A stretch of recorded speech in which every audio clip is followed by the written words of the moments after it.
Good evening. Thank you for joining us tonight. You're tuned in to Emo Nightly News, every moment online.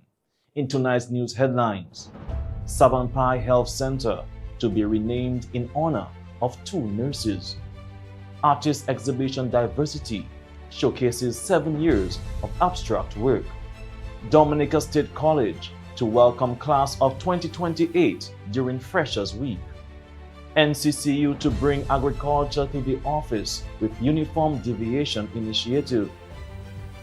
Antigua and Barbuda expands maritime presence into Asia. Deadly flash flood devastates Nepal-China border region. And US flags lowered to half staff in honor of Dolly Parton. Details of these stories and more coming up next. Stay with us.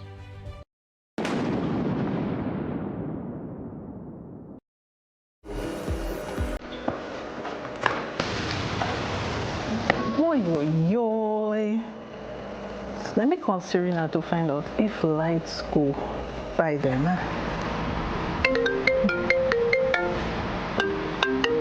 Hey. Yo, what's up? Hi, good.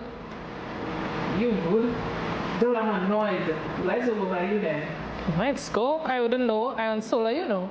What? You serious? When that happened there? Yes, I got the alternative energy loan from NCCU. Wow. Yeah, you should look into that. Yeah, I will. I'll check it out. Yeah. All right, I can't charge my phone.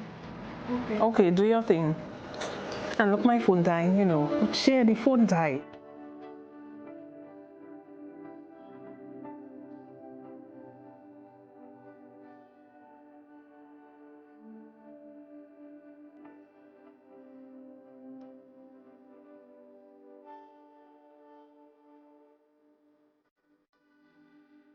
When all seemed lost, forest fell, courts went silent, but Dominica knows how to rise.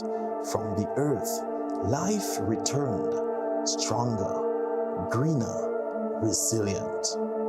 Commerce returned, doors reopened. It's the courage of the people, the vast wonders of our island, the synergy, the resilience.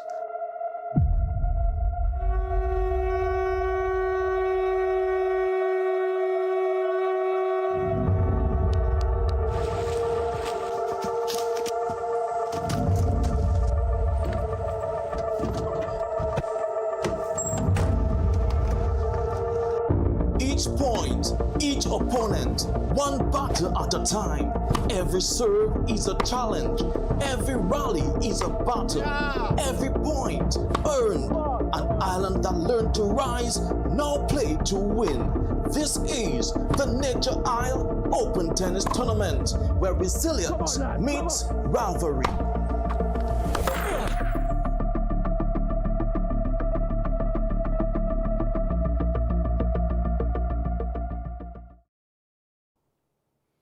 Welcome back, everyone. I'm your presenter, Rick Francis, and this is the news broadcast for the 26th of August, 2026. In local news this evening, the Savanpai Health Center will be renamed in honor of nurses Mary Parillo and Florence Peter in recognition of their contribution to healthcare in Dominica. The Ministry of Health, Wellness and Social Services says an official commissioning and renaming ceremony will take place on Friday, August 28, 2026. According to the ministry, the occasion represents another milestone in efforts to strengthen healthcare services and improve access to quality community-based care.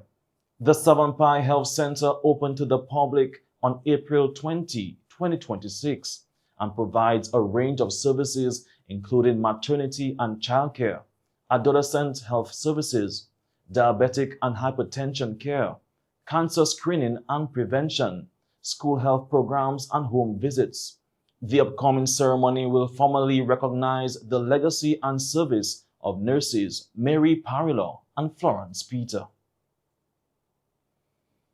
The Discover Dominica Authority has launched a new partnership with Stage 32 aimed at creating greater international opportunities for filmmakers and audiovisual professionals in Dominica. The partnership will provide local industry professionals with access to specialized international training and certification, equipping them with the skills and knowledge to strengthen their work and compete in the global audiovisual industry. Here is Communication Specialist at Discover Dominica Authority, Monel Alexis. Today, Discover Dominica Authority is pleased to launch our partnership with Stage 32, creating new opportunities for our filmmakers and audiovisual professionals to access specialized international training and certification. As we position Dominica to attract additional film, television, and digital media production, we also have to build the capacity of our people to work on those productions and benefit from the opportunities they create. Alexis listed a few of the areas persons may pursue in the audiovisual industry and encourage persons with the interest in filmmaking to take hold of this new opportunity, which is expected to support the continued development of Dominica's creative sector by connecting local filmmakers and audiovisual practitioners with international learning opportunities and professional development resources. Through Stage 32, participants can gain practical training in areas such as production coordination, location management, production accounting, and line producing while connecting with a global community of industry professionals. Today's industry webinar is the first step. We want to encourage our filmmakers, students, and audiovisual professionals to take advantage of this opportunity as we continue building Dominica's capacity to compete in the international audiovisual industry.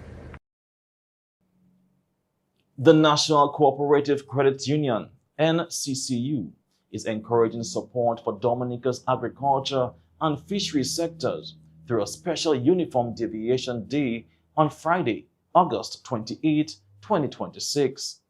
The initiative, dubbed Bringing Agriculture to the Office, encourages participants to dress in a combination of denim, brown, tan, or khaki attire, while highlighting the importance of local farmers, fisherfolk, and agro-processors. NCCU says the activity is aimed at recognizing those who continue to provide food, support livelihoods, and contribute to communities across Dominica.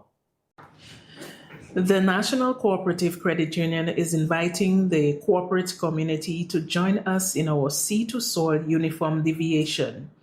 This Friday, August 28th, we will be taking agriculture to the office as we deviate from our usual uniform for the day. It's our way of celebrating and recognizing our farmers, fisherfolk, agro-processors, and everyone working across the agriculture sector who help put food on our tables. Staff are encouraged to wear a combination of denim and brown, tan or khaki attire, and we're of course encouraging the rest of the corporate community to do so. Denim blue to symbolize Dominica's fishing community and earth tones to represent farming and Dominica's fertile soil. Agriculture has always been one of the mainstays of our economy, and at NCCU we're committed to supporting the people who keep this important sector thriving. Through our recently revamped agriculture loan offerings, we're helping to encourage greater interest and investment in the sector.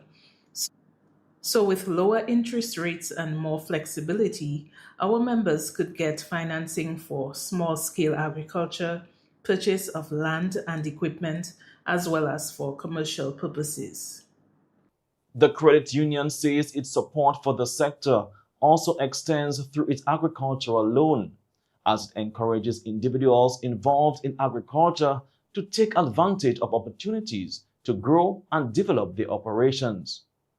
NCCU is encouraging the public to support local producers and recognize the important contribution agriculture and fisheries continue to make to Dominica's economy and food security.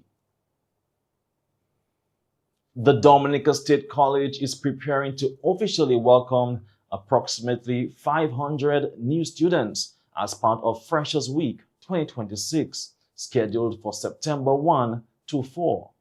The activities follow the college's 26th orientation ceremony and are designed to help members of the class of 2028 transition smoothly into college life. Throughout the week, students will participate in orientation and registration activities, become familiar with the campus, and receive information and resources to prepare them for the start of classes on September 8. Among the programs attracting significant interest this year are pre-health, hospitality, business administration, biology, architecture, and the Bachelor of Science in Business Management. Here is more from a representative from the Dominica State College on Freshers Week and preparations for the new academic year. On the heels of its 26th orientation ceremony, the Dominica State College DSC is set to host Freshers Week 2026, September 1st to 4th. This special week marks the official welcome of the class of 2028, with approximately 500 freshmen expected to join the DSC community. Freshers Week is designed to equip new students with the tools and resources they need for academic success, while also serving as a vibrant introduction to college life. It reflects DSC's commitments to ensuring that every new student experiences a smooth and supportive transition into higher education. Some of the most in-demand programs this time around include Certificate in Pre-Health, Associate Degree in Hospitality, Business Administration General, Biology and Architecture, as well as Bachelor Degree in Business Management.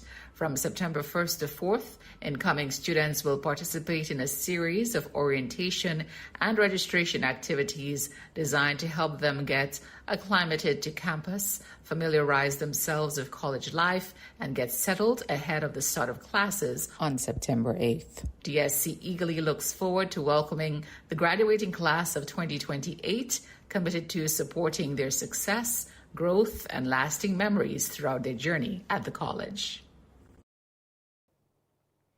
A new exhibition showcasing a diverse collection of abstract paintings created by Jacques-Claude Elias Nassif over a 7-year period is currently on display in Dominica at the Old Oven Gallery at the Fort Young Hotel. The artist held a special showing last evening where persons got an opportunity to meet with him. Here is artist Jacques-Claude Elias Nassif. The exhibition is called Diversity. It opened in June and it will be going on to, I think, October 7th. It's just a body of work that I made between 2019 and 2026. And the title for the exhibition, Diversity, is based on the fact that these paintings were done over a very, pretty wide space of time in different settings and locales. So some of the work was done here in Dominica, some of it was done in Canada, some of it was done in Saudi Arabia. And so all of these different influences come together to make the work quite diverse in the general look of the paintings and the ideas behind the paintings. Mr. Nassif explained his interest in abstract art. I'm an abstract painter or non-representational painter, so I don't do, the kinds of imagery that people may be accustomed to in terms of, things that you would see with your naked eye, like views of the sea and all of those things, because I'm interested in conveying a deeper narrative than just representing what the eye can see visually without a real story behind it. And so I choose to make my work abstract. The exhibition offers visitors an opportunity to explore the artist's evolving style and the diverse influences that have shaped the body of work over the years. The exhibition may be viewed by the public from 8 a.m. to 6 p.m. and is easily accessed from the top entrance of the hotel close to the library. Elias says anyone interested in arts and culture will have a deep appreciation for this new exhibition. And that's all for local news this evening. Stay tuned for regional news coming up next.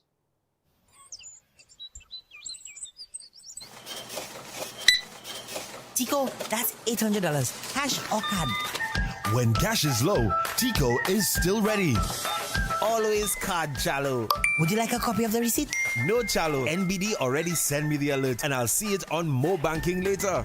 That is it. From card to farm. Power your business with the NBD Small Business Credit Card. Your partner, your bank.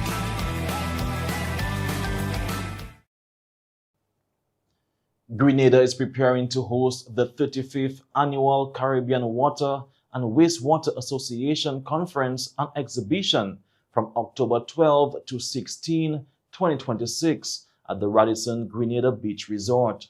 The event, under the theme One Caribbean Transitioning to a Value-Driven Future, will bring together regional water and wastewater experts to discuss water security, climate resilience, and improved waste management. Grenada will also highlight efforts by NAWASA and the Grenada Solid Waste Management Authority to modernize and strengthen their operations.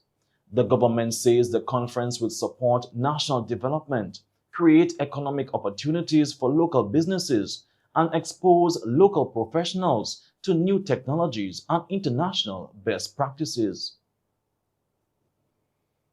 The St. Lucia government is maintaining several education support measures as families prepare for the new school year.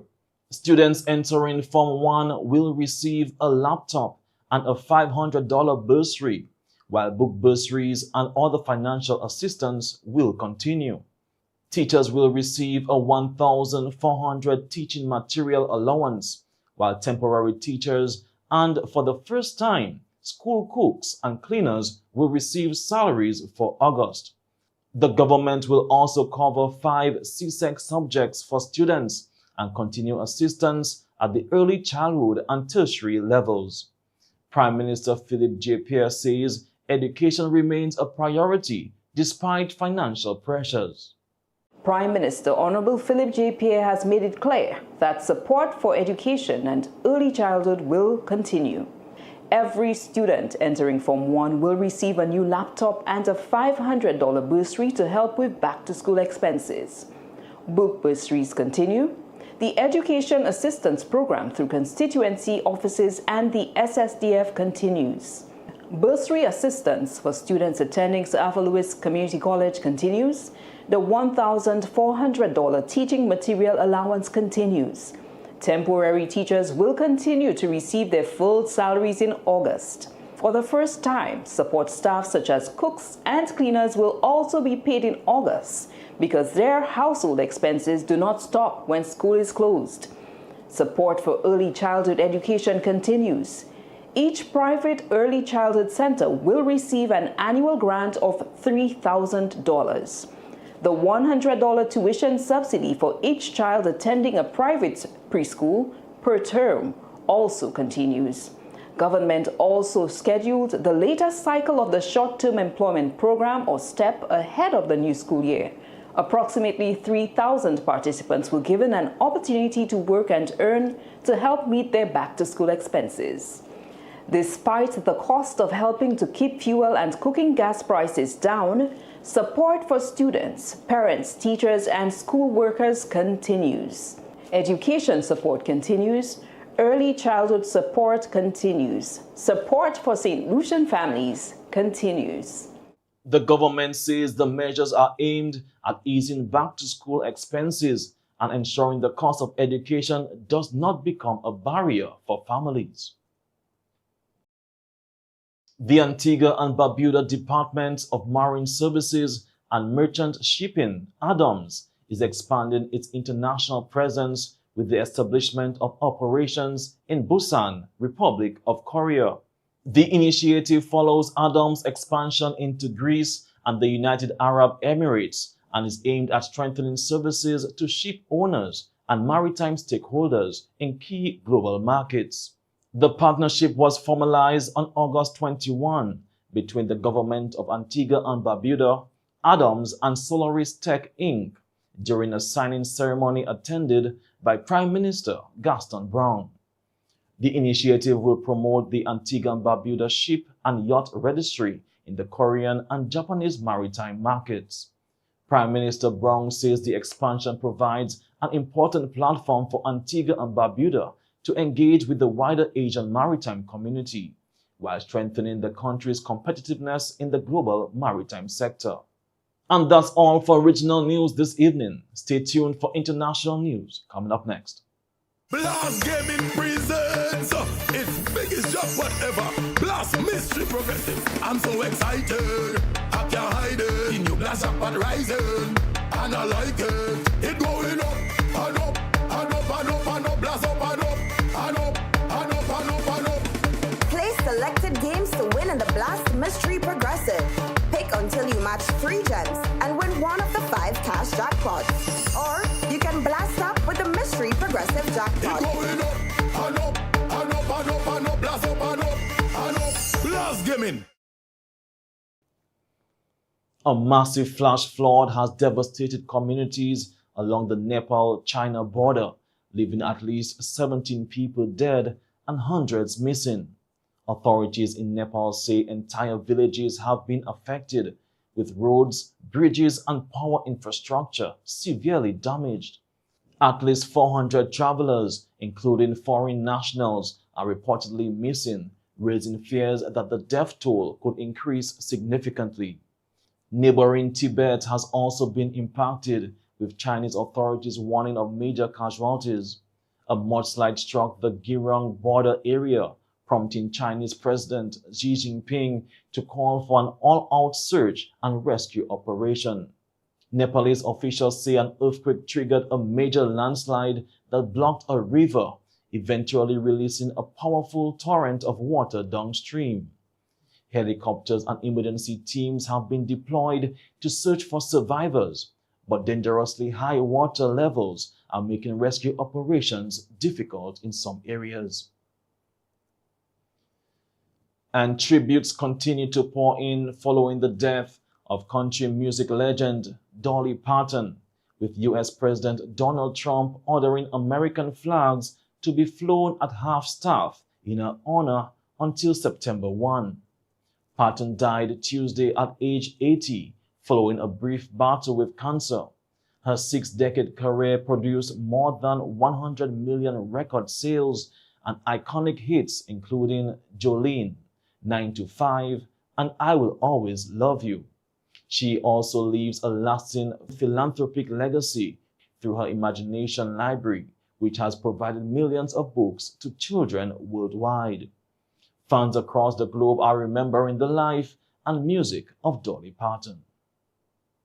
And that's all for international news this evening. Stay tuned for the sports segment coming up next. Hi, loves. Hi, loves. Little Loves is turning 5. That's right. We're celebrating 5 years of serving you, your ultimate baby essentials store for babies, toddlers, young children, and mom and dad too. From Monday 24th August to the 31st, look out for some wonderful treats in store. Little Loves will be giving back to all our valued customers. Big discounts on all your favorite brands of baby products, clothing, back-to-school supplies, toys, and more. Also, look out for the launch of our customer loyalty program. Your favorite baby store is celebrating, and you are invited. Join us on 40 Independence Street in Roseau for 1 week of amazing shopping. Happy birthday, Little Loves.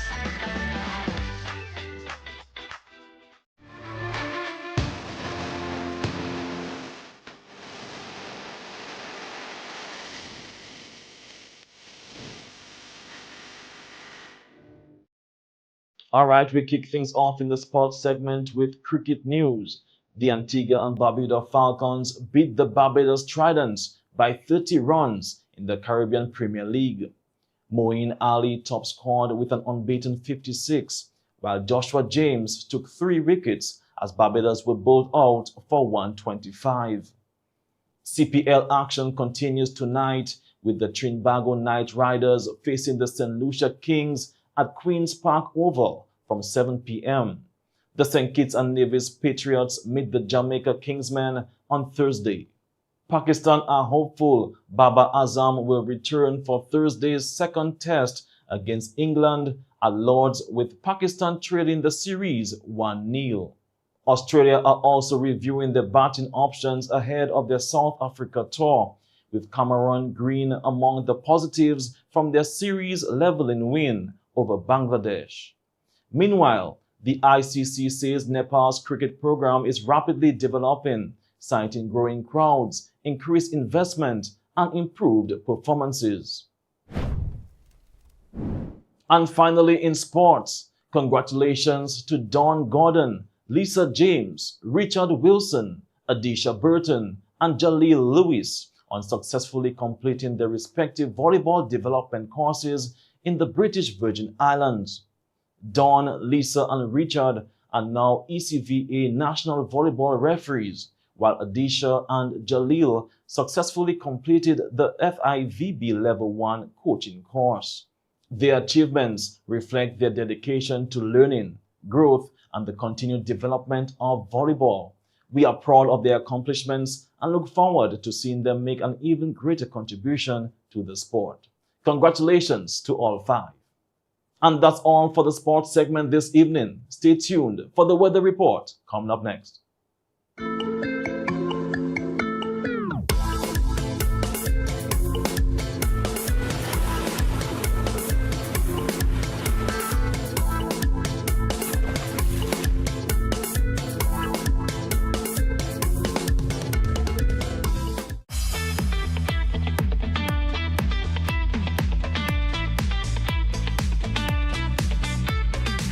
Hello, good day, and welcome to our weather broadcast for today, Wednesday, August 26. I am your presenter, Annie Corretto Joseph. Conditions for tonight: partly cloudy to cloudy skies with some scattered showers. Winds generally east-northeasterly peaking to near 25 kilometers per hour.